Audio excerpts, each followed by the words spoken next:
Fala galera, tô de volta aqui com mais esse vídeo, dando continuidade àquela saga que eu tô fazendo, né? A quadrilogia da Star Trek. Aqui vou fazer 4 vídeos falando sobre Star Trek, principalmente falando sobre a revista da coleção Mundo Nerd, como a cultura nerd mudou o mundo, publicado pela editora Europa.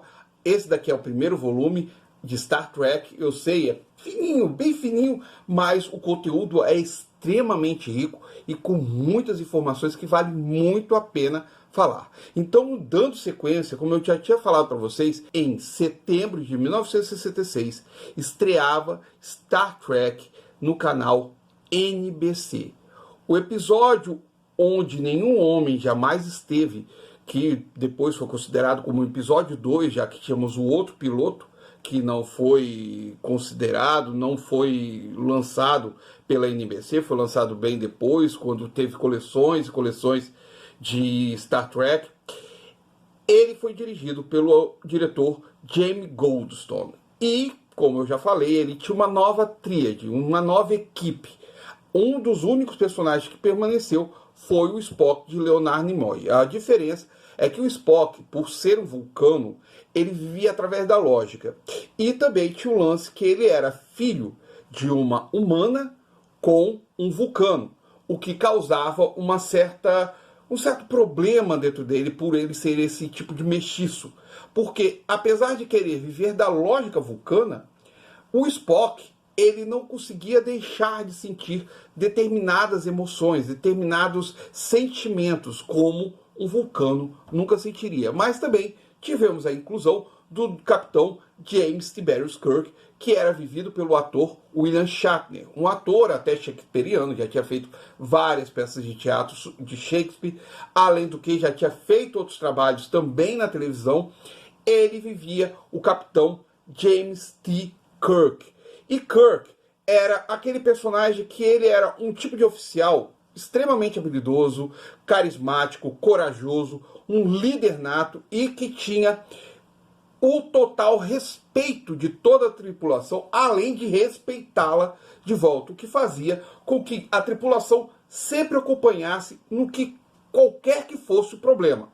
Para fechar a tríade, nós tínhamos o doutor Leonard Magro McCoy, que era vivido pelo ator DeForest Kelley. DeForest Kelley até é bom citar, ele era um pouquinho mais velho do que o William Shatner e o Leonard Nimoy. Então ele tinha uma carreira um pouco mais antiga do que os dois. Não tem muita diferença isso, mas era até legal citar porque ele já tinha essa coisa dele ser um pouco mais velho, então ele trazia mais experiência ainda para o trabalho. O DeForest Kelley, ele vivia o Dr. McCoy, e o Dr. McCoy era a total antítese de quem era o Spock. Enquanto o Spock não gostava de sentir emoções, era vivido pela lógica, o Dr. McCoy era a emoção pura e simples. Ele não deixava de demonstrar nenhuma emoção. Ele demonstrava as emoções e sempre batia de frente com o Spock por causa disso. Porque ele achava que toda emoção era necessária, era expressiva. Além do que, o personagem do McCoy também era um antigo amigo do Kirk. Eles já tinham vivido aventuras antes mesmo de embarcarem na Enterprise. Outros personagens também foram incluídos no transcorrer. Foi o piloto Ricardo Sulo, vivido pelo ator George Takei. O piloto ele era extremamente inteligente e audacioso. Ele conseguia fazer pilotagens fantásticas com a USS Enterprise, além do que também um exímio esgrimista. A ideia de Roddenberry, como era 1966, estávamos em plena guerra do Vietnã, né? Era praticamente o meio da guerra do Vietnã. Ele queria mostrar para todo mundo que a paz entre Japão e Estados Unidos já existia no século 23. Não existia mais problema nenhum entre os dois países. Não existia mais nada, nenhum conflito que pudesse existir entre Japão e Estados Unidos. Então, o Ricardo Sulo era esse estabelecimento entre esta paz. Um outro personagem também que é muito bom citar é o Montgomery Scott, vivido pelo ator James Doohan. Montgomery Scott ele era o escocês, engenheiro-chefe da USS Enterprise e também era competentíssimo, salvou por várias vezes, várias missões, o traseiro do Kirk, do Spock e do McCoy. Geralmente o que tinha blusa vermelha era o que morria, era a lenda, era o que acontecia geralmente nos episódios. Depois isso mudou mais pra frente, mas isso é outra coisa.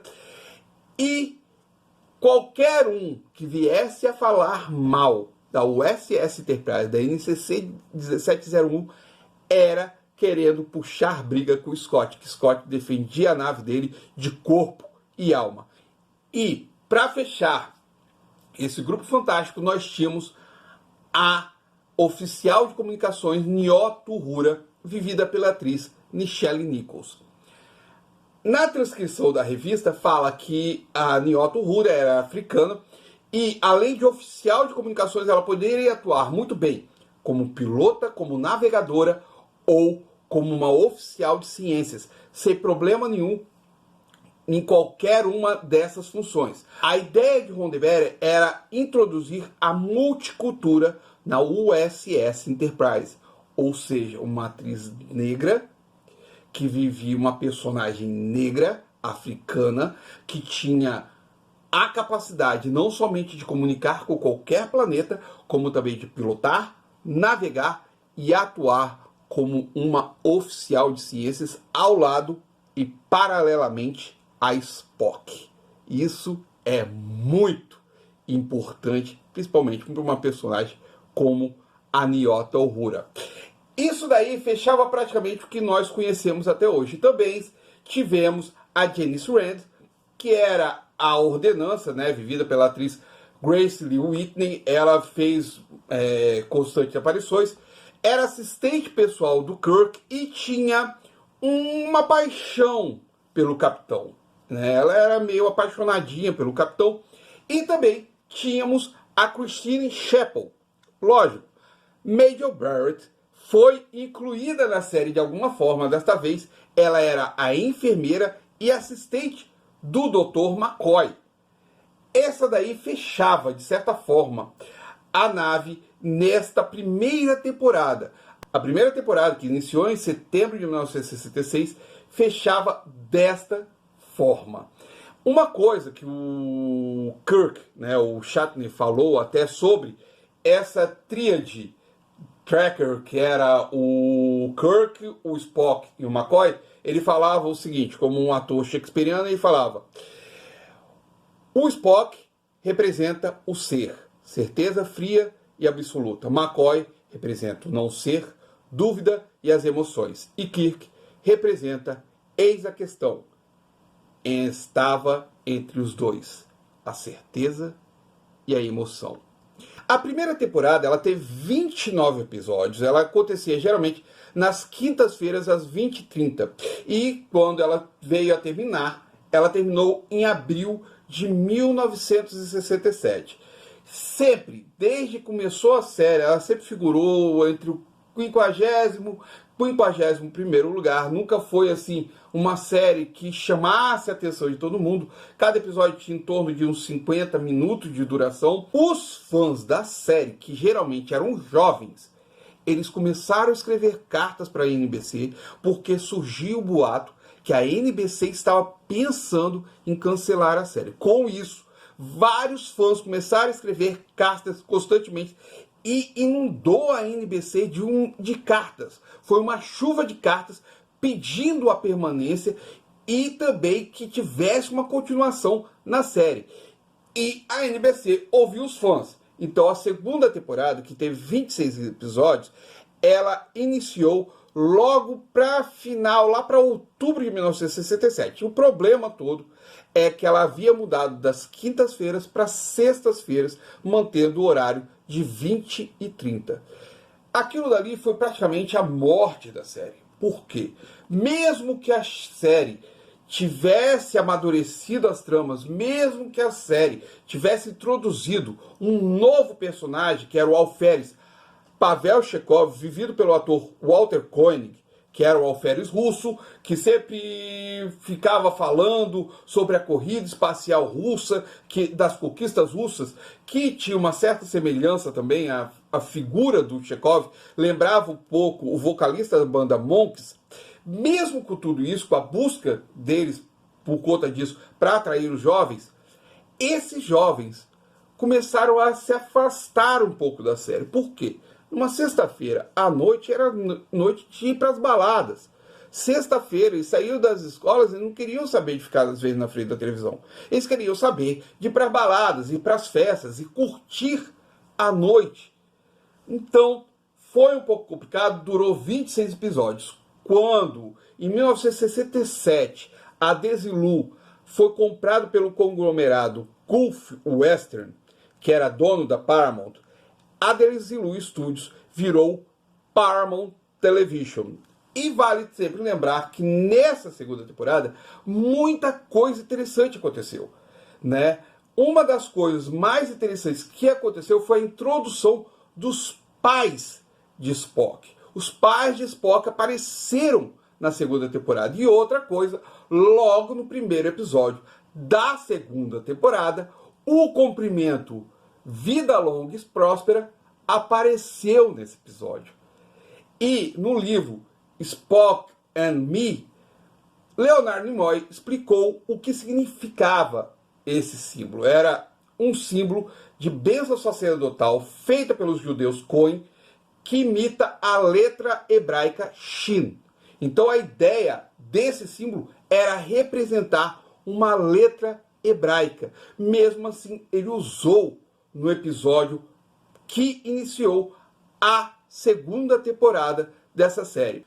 Quando eu voltar a falar, quando a série foi finalizada em março de 1968, surgiu uma nova chuva de cartas dentro da NBC. Mas como isso não foi tudo necessário para que fizesse uma continuação, todos os fãs da série fizeram um abaixo-assinado e entregaram na portaria da NBC mostrando que desejavam que a série continuasse. E a série continuou. Ela continuou. Em setembro de 1968, iniciou a terceira temporada de Star Trek. Nessa terceira temporada, que durou 24 episódios, houve uma nova mudança. E essa mudança foi no horário da série, que saiu de 20h30, foi para sextas-feiras, às 22 horas. Esse foi o túmulo, foi botar a lápide final de Star Trek na televisão. O próprio Roddenberry considerou como se isso daí fosse um plano de sabotagem. Ainda para piorar a situação, a NBC fez um corte de orçamento muito grande, o que ocasionou na diminuição da qualidade dos roteiros e da produção da série. A série ela teve como último episódio O Intruso, que foi lançado em 3/6 de 1969.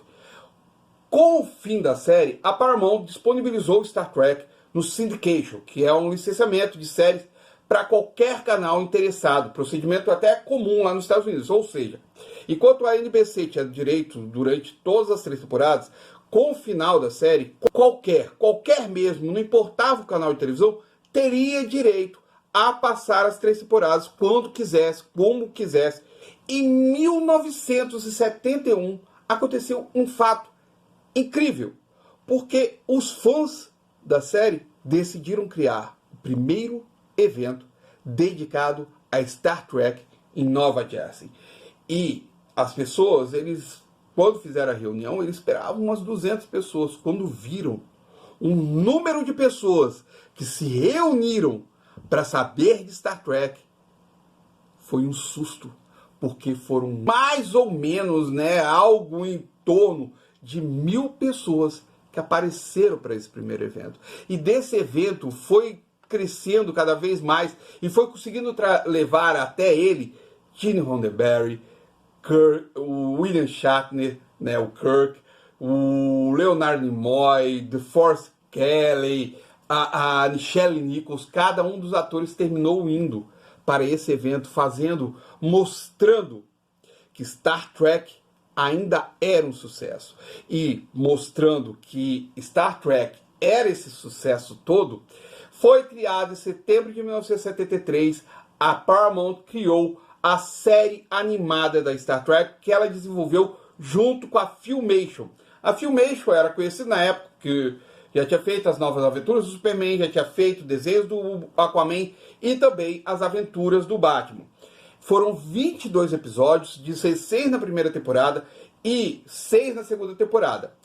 A editora Dorothy D.C. Fontana, que já trabalhava com Gene Roddenberry desde o Tenente, ela se tornou a produtora associada da animação. Ou seja, a animação saiu totalmente com o aval dela. Finalizou em outubro de 1974. Em 1987, quando uma nova jornada se iniciou em Star Trek. Mas isso vai ficar para o terceiro vídeo. Então, galera, eu já volto a falar aqui. Se inscreve aí no canal, se inscreve aí, ativa a sinetinha para não estar perdendo os 2 próximos vídeos. São mais 2 vídeos. E não esquece de curtir ou discutir, não tem problema nenhum. Se não gostou do vídeo, pode discutir. Comenta aí embaixo o que acharam do vídeo, se estão gostando dessa série. Se não gostaram, se acham que eu estou atropelando as coisas, se eu estou falando coisa que não tem nada a ver. E, se possível, me ajudem aí, compartilhem esse vídeo com a galera, que vocês compartilhando me ajuda pra caramba mesmo. Então, vou ficando nessa, volto no terceiro vídeo dessa série, que eu vou falar sobre a nova geração, sobre Voyager, sobre Deep Space Nine, e espero também falar sobre Enterprise e por aí por diante. Vamos ver o que eu vou fazer aqui. Vida longa e próspera a todos. Eu vou nessa. Fui. Tchau.